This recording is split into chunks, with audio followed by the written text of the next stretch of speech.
Family audience అంటే పిల్లలు తీసుకెళ్ళకూడదు, but everything is fine. పిల్లలు తీసుకెళ్ళడం అంటే పిల్లలు కొంచెం అంత వైలెన్స్ తట్టుకోలేరు కాబట్టి అది ఒకటే, కానీ everything is very good actual. Highlights background music అంటే మనం హుక్అప్ అయిపోతాం. అంటే కావాలనే ఏమన్నా ఇంపాక్ట్ కోసం అని చెప్పి సైలెంట్ చేస్తాడు, మొత్తం బ్యాక్గ్రౌండ్ అంతా సైలెంట్ అయిపోతుంది. సడన్గా అంటే ఇది ఒకసారి మన అటెన్షన్ గ్రాప్ చేయడానికి చేస్తాడు. ప్రతిదీ కూడా ఆలోచించి పెట్టారు, ఏది ఊరికనే పెట్టలేదు.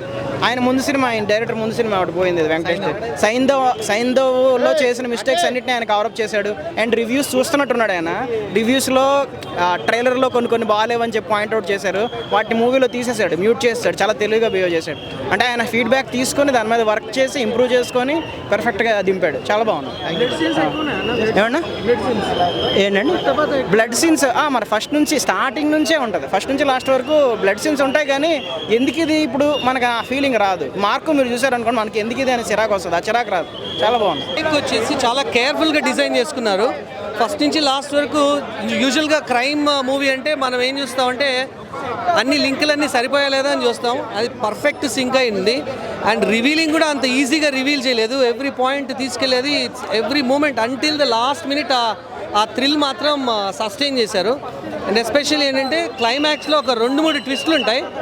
ఆ ట్విస్టులు మాత్రం మొత్తం ఒక 10 minutes, లాస్ట్ 10 minutes వీళ్ళు ఇట్స్ మస్ట్ వాచ్. అంటే కొంచెం ఏమనుకుంటారంటే వల్గర్ లాంగ్వేజ్ ఉందేమో అని అనిపిస్తుంది. That is only limited to just 1 or 2 scenes. ఆ క్యారెక్టర్ టోన్ సెట్ చేయడానికి అలా ఉంది అనిపించింది నాకు. బట్ ఎక్కడ మిగతా అంతా వల్గారిటీ లేదు. ఫ్యామిలీ కూడా వాచ్ చేయొచ్చు, there is no issue with this. And violence కూడా స్లైట్లీ ఎక్కువ అనిపిస్తుంది. బట్ స్టిల్ ఇదేంటంటే ఆ జాన్రా అలాంటిది. వాళ్ళు తీసుకున్న స్టోరీ డార్క్ వెబ్ కాబట్టి ఆ డార్క్ వెబ్లో అలాంటి వైలెన్స్ జరుగుతుంది కాబట్టి it is necessary for that movie.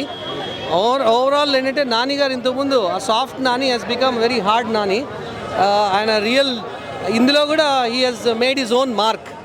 And ఎస్పెషల్గా నాకు నచ్చింది ఏంటంటే నాని గారిది ఒక షౌట్ ఉంటుంది. ఆ షౌట్ మాత్రం చాలా కిక్ ఇస్తుంది ఫస్ట్ హాఫ్లో. లాస్ట్ హాఫ్లో 1 or 2 times మిస్ అయింది, అది కూడా ఉంటే బాగుండేది అనిపించింది. So that's all. It's a must watch అండి. హై ఉంది. హిట్ 1, హిట్ 2 కన్నా హిట్ 3 బాగుంది. బీజిఎం చాలా బాగుంది. బీజిఎం కానీ సాంగ్స్ కానీ చాలా బాగుంది. Hero Nani acting 1 man show super, mind blowing, super. చిన్నపిల్లలు దూరం ఉంటేనే బాగుంది. వైలెన్స్ ఎక్కువ ఉంది ఇందులో, మైండ్ బ్లోయింగ్. యానిమల్ కన్నా వైలెన్స్ ఎక్కువ ఉంది. మొన్న వచ్చిన సినిమా కిల్ సినిమా కన్నా వైలెన్స్ ఎక్కువ ఉంది. ఫోర్త్ వస్తుంది, 4th part కూడా చూపించారు క్లైమాక్స్ లో. కార్తీక్ 4th part కూడా వస్తుంది. మైండ్ బ్లోయింగ్ ఉంటుంది సినిమా. చెప్తే ఒక ఆపరేషన్ని మనము పాజిటివ్లో యూజ్ చేసుకోవచ్చు, నెగిటివ్లో యూజ్ చేసుకోవచ్చు. బట్ ఆ నెగిటివ్లో వెళ్తే ఎలా ఉంటుంది అనేది హిట్ 3.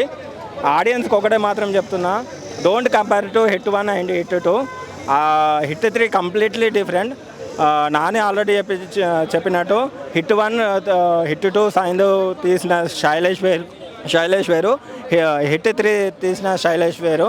సో మీరు కంపారిజన్ చేయకుండా, ట్విస్టులు మాత్రం ఉండవు కానీ స్క్రీన్ ప్లే మాత్రం చాలా ఎంగేజింగ్గా ఉంటుంది. ఖచ్చితంగా 2 times చూడవచ్చు. మెయిన్గా ప్రీ క్లైమాక్స్ నుంచి అసలు నెక్స్ట్ లెవెల్ సినిమా బాగుంది. డార్క్ మైండ్ పీపుల్స్ కూడా ఉన్నారు అనేది ఒక మెసేజ్ ఇచ్చారు. సో బిగ్గెస్ట్ హిట్ అవుతుంది, ఖచ్చితంగా అవుతుంది. ఎందుకంటే నానిని మనం క్లాస్గా చూసాం, మాస్గా చూసాం, బట్ ఈ లెవెల్లో ఎప్పుడు చూడలేదు. సో యాక్టింగ్ కూడా చింపేశాడు. సో ఖచ్చితంగా ఒక డిఫరెంట్ ఎక్స్పీరియన్స్ ప్రేక్షకులకి కూడా.